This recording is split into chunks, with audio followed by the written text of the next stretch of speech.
Tiga. Assalamualaikum warahmatullahi wabarakatuh. Selamat pagi anak-anak. Pagi Pak. Pagi Bapak. Oke, hari ini kita ada dalam kelas komputerisasi akuntansi. Hari ini kita akan belajar tentang bagaimana mencatat transaksi pembelian tunai dan kredit menggunakan software akuntansi.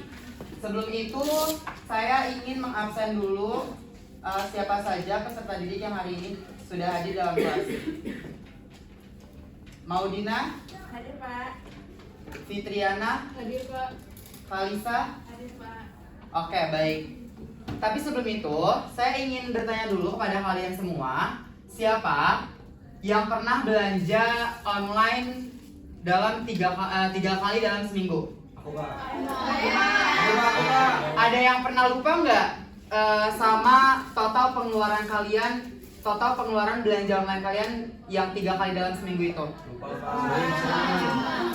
Lalu kalau kalian itu jadi pemilik toko misalnya, kira-kira sulit nggak untuk mencatat transaksi apa saja yang sudah dibeli oleh pelanggan? Sulit. Nah, kalau belanja pribadi aja kalian bisa lupa berapa pengeluarannya dan bingung, gimana dengan pencatatan pembelian yang sudah dibeli oleh pelanggan kepada toko kalian? Apalagi kalau sudah pakai software Mayok. Mayok itu adalah salah satu software akuntansi yang digunakan banyak perusahaan untuk mencatat pembelian, transaksi dari keuangan. Salah satu fitur pentingnya adalah pencatatan pembelian. Karena bisnis tanpa pencatatan itu bisa kacau banget. Nah, disinilah selanjutnya kita akan masuk ke dalam materi kali ini, yaitu pencatatan transaksi pembelian tunai dan kredit menggunakan software akuntansi. Oke, pada tujuan pembelajaran kita kali ini, saya harap kalian semua setelah mengikuti pembelajaran ini, peserta didik mampu menerapkan software akuntansi, khususnya pada software akuntansi Mayok, dan khususnya pada transaksi pembelian, serta diharapkan dapat memahami konsep dasar transaksi pembelian, lalu mampu membedakan pembelian tunai dan kredit, dan juga dapat mencatat transaksi pembelian menggunakan software akuntansi, serta dapat membaca dan memahami hasil pencatatan dalam jurnal otomatis. Oke, pengertian pencatatan pembelian itu apa sih? Pencatatan pembelian adalah proses mencatat setiap transaksi di mana pembelian barang atau jasa yang dilakukan oleh perusahaan. Tujuannya untuk apa? Tujuan dari pencatatan ini adalah agar perusahaan mengetahui jumlah barang yang dibeli, nilai transaksi, dan juga kewajiban jika pembelian secara kredit. Dalam praktiknya, pencatatan dilakukan dengan dua cara, yang ada dua, yaitu manual dan komputerisasi. Manual itu biasanya menggunakan buku jurnal atau Excel. Lalu komputerisasi itu menggunakan software akuntansi seperti yang akan kita pelajari ini, software akuntansi Mayok. Saat ini pencatatan secara komputerisasi lebih banyak digunakan karena lebih cepat, efisien, dan minim kesalahan. Lalu selanjutnya ada jenis pembelian dalam akuntansi. Ada dua jenis utama pembelian yang dicatat. Yang pertama ada pembelian tunai, di mana pembayaran dilakukan saat transaksi terjadi. Biasanya dicatat sebagai pengurangan kas dan penambahan persediaan. Lalu yang kedua ada pembelian secara kredit, di mana barang diterima, tetapi pelanggannya ini membayar dilakukan di kemudian hari. Silakan. Ini menambah utang usaha dan persediaan. Contohnya, pada PT Jaya membeli barang senilai 10 juta rupiah secara kredit dari CV Makmur, maka akan tercatat di debit akunnya itu persediaan bertambah sebesar 10 juta rupiah, dan di kredit akunnya itu adalah utang usaha bertambah 10 juta rupiah. Lalu ada dokumen pembelian, di mana sebelum mencatat pembelian, perusahaan itu harus memiliki dokumen pendukung sebagai bukti transaksi, seperti faktur pembelian, purchase order, surat jalan, dan juga bukti kas keluar. Nah, ini adalah merupakan langkah-langkah pencatatan di software akuntansi, khususnya pencatatan transaksi pembelian secara tunai ataupun kredit. Simulasinya kayak gini, teman-teman. Yang pertama itu kalian bisa membuka aplikasi Mayok, kemudian buka data file pada perusahaan yang akan digunakan. Lalu pada comment center, kalian klik menu purchase untuk mengelola transaksi pembelian. Selanjutnya, untuk mencatat transaksi pembelian, pilih opsi Enter Purchase. Lalu selanjutnya mengisi informasi supplier. Langkahnya itu yang pertama pilih nama supplier dari daftar atau klik new apabila nama supplier itu belum terdaftar. Lalu yang kedua lengkapi informasi supplier jika baru. Lalu yang selanjutnya itu kita akan mengisi detail transaksi. Langkahnya itu masukkan tanggal transaksi dan nomor faktur pembelian. Lalu pilih jenis transaksi bill untuk pembelian kredit atau cash untuk pembelian tunai. Selanjutnya ada langkah masukkan barang atau jasa yang dibeli. Langkahnya itu yang pertama pada bagian detail, input nama barang, jumlah unit, harga satuan, dan pajak jika berlaku pada pembelian barang atau jasa tersebut. Lalu selanjutnya barang harus sudah terdaftar di dalam inventaris atau inventory list. Jika belum, perusahaan dapat menambahkan terlebih dahulu. Dan yang terakhir, klik record untuk menyimpan transaksi. Sistem IOP-nya akan otomatis membuat jurnal sesuai dengan bentuk pembelian, mau tunai ataupun kredit. Oke, inilah contoh jurnal otomatis pembelian kredit. Seperti contoh yang sudah saya jelaskan tadi ya. Oke, setelah sudah beberapa materi dan langkah-langkah yang sudah saya sampaikan, di sini saya akan memainkan ice breaking untuk anak-anak di kelas ini. Ice breakingnya berjudul Siapakah Aku? Siapa cepat yang angkat tangan silahkan jawab ya. Aku memiliki cabang, tetapi tidak punya buah, batang, atau daun. Siapakah aku? Aku. Apa? Akar. Salah. Cluenya ada dalam akuntansi sih. Oh. Bang. Mantap. Tangan dulu ya. Ada lagi. Siapa yang bisa jawab? Mana ini hadiah saya, Pak? Nanti hadiahnya tiket ke Bali ya. Orang-orang membuatku, menyimpanku, menukarku, membuangku, dan menambahkanku. Siapakah aku? Tunjuk tangan dong. Gak harus kayak gitu, gak dapat nilai tambahan ya. Masa uang dibuang-buang? Uang dibuang-buang kalau kalian membeli barang yang tidak berguna. Oh, berarti jawaban uang, Pak. Kamu tolak.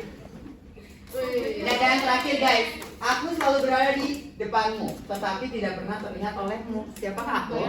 Utang. Angkat tangan yang bisa jawab. Tanggung jawab. Salah. Masa ke depan nggak bisa lihat itu apa berarti?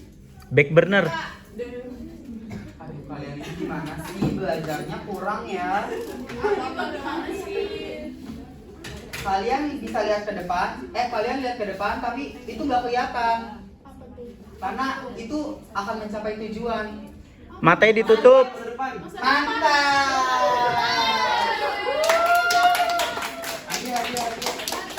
Oke, karena kita sudah bersenang-senang dengan ice breaking, mungkin selanjutnya saya mempunyai kuis singkat yang harus kalian kerjakan. Tinggal meraja. Saya kasih waktu dalam 10 menit. Dikerjakan mulai dari sekarang.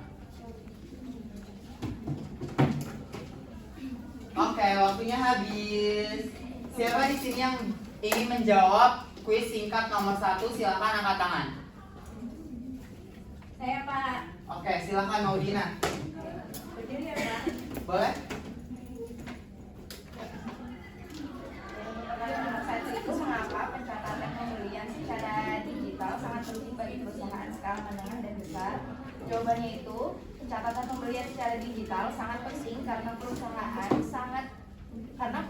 skala menengah akan memiliki volume transaksi yang tinggi. Jika pencatatan masih dilakukan secara manual, resiko kesalahan atau human error menjadi lebih besar. Dengan sistem digital atau komputerisasi, proses pencatatan menjadi lebih cepat, yaitu transaksi bisa dicatat otomatis hanya dengan input sederhana, lalu lebih akurat, yaitu sistem menghitung total, pajak dan jurnal secara otomatis, lalu terintegrasi, yaitu data pembelian langsung terhubung dengan persediaan dan laporan keuangan, lalu mudah dilacak, yaitu histori transaksi bisa dicari kembali dengan cepat saat audit dan atau pengecekan. Lalu yang terakhir memudahkan pengambilan keputusan pada saat laporan pembelian bisa diakses real time untuk membantu manajemen menentukan strategi. Contohnya itu perusahaan retail besar seperti supermarket yang tidak mungkin mencatat pembelian barang dari supplier secara manual karena jumlahnya ratusan per hari. Ya, itu jawaban yang sangat tepat. Untuk Maudina saya akan memberi nilai tambahan ya. Nanti diingatkan ya Maudina ya. Selanjutnya, siapa yang bisa jawab kuis singkat nomor 2? Saya Pak Fitriana. Oke, silakan Fitriana berdiri. Oke, izin untuk jawab soalnya ini apa saja risiko yang mungkin terjadi jika perusahaan tidak melakukan pencatatan pembelian dengan baik, baik secara manual maupun komputerisasi. Jawabannya ini mungkin beberapa risiko yang bisa terjadi jika pencatatan pembelian tidak dilakukan dengan baik. Yang pertama itu kita akan kehilangan data, kemudian stoknya tidak sesuai stok barang yang ada, kemudian kesalahan laporan keuangan yang berimbas kepada masalah audit. Kemudian yang terakhir ini ada pembayaran ganda ataupun lupa bayar, baik di sistem manual maupun komputerisasi. Ini memerlukan kedisiplinan dan kontrol internal agar pencatatan tetap konsisten dan akurat. Sekian. Baik, itu jawabannya sangat tepat juga. Diingatkan ya Fitriana, nanti kamu dapatnya tambahan dari saya. Selanjutnya, pertanyaan terakhir, siapa yang bisa menjawab kuis singkat nomor 3? Saya Pak. Oke, silakan Kalisa berdiri. Nomor 3 itu menurut kalian apakah software akuntansi bisa sepenuhnya menggantikan pekerjaan manusia dalam pencatatan transaksi? Jelaskan alasannya.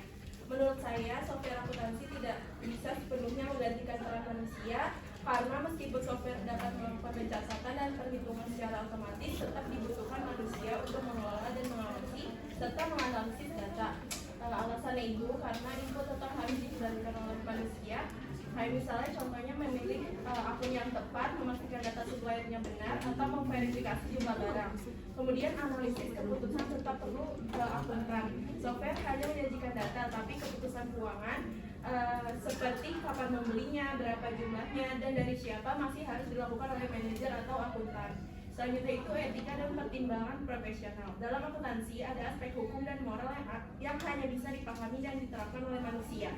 Yang selanjutnya itu ada pengawasan dan kontrol internal. Akuntan bertugas memastikan bahwa proses pencatatan sesuai standar dan tidak ada manipulasi. Jadi software itu adalah alat bantu, bukan sebagai pengganti. Oke, itu jawabannya sangat tepat juga ya. Untuk Kalisa juga saya akan memberi nilai tambahan. Terima kasih Kalisa sudah dapat menjawab. Oke, baik. Dari materi yang sudah saya sampaikan, kita dapat simpulkan pencatatan transaksi pembelian merupakan bagian paling penting dalam proses akuntansi perusahaan karena menyangkut pergerakan barang dan kewajiban pembayaran. Dalam praktiknya, pencatatan ini harus dilakukan secara akurat agar laporan keuangan mencerminkan kondisi yang sebenarnya dengan menggunakan software akuntansi seperti Mayop. Proses pencatatan menjadi lebih cepat, efisien, dan minim kesalahan.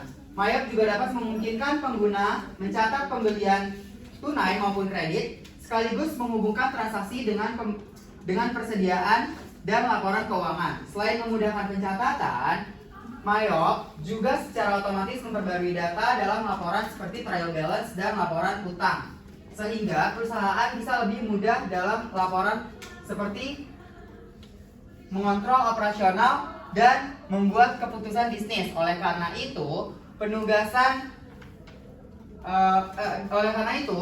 penguasaan penggunaan software akuntansi menjadi keterampilan penting yang wajib dimiliki oleh calon akuntan di era digital. Baik, teman-teman, itu saja pembelajaran kita tentang pencatatan transaksi pembelian tunai dan kredit menggunakan software akuntansi Mayop.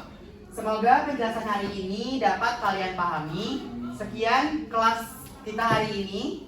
Maaf jika banyak kesalahan dan kekurangan. Wassalamualaikum warahmatullahi wabarakatuh. Waalaikumsalam.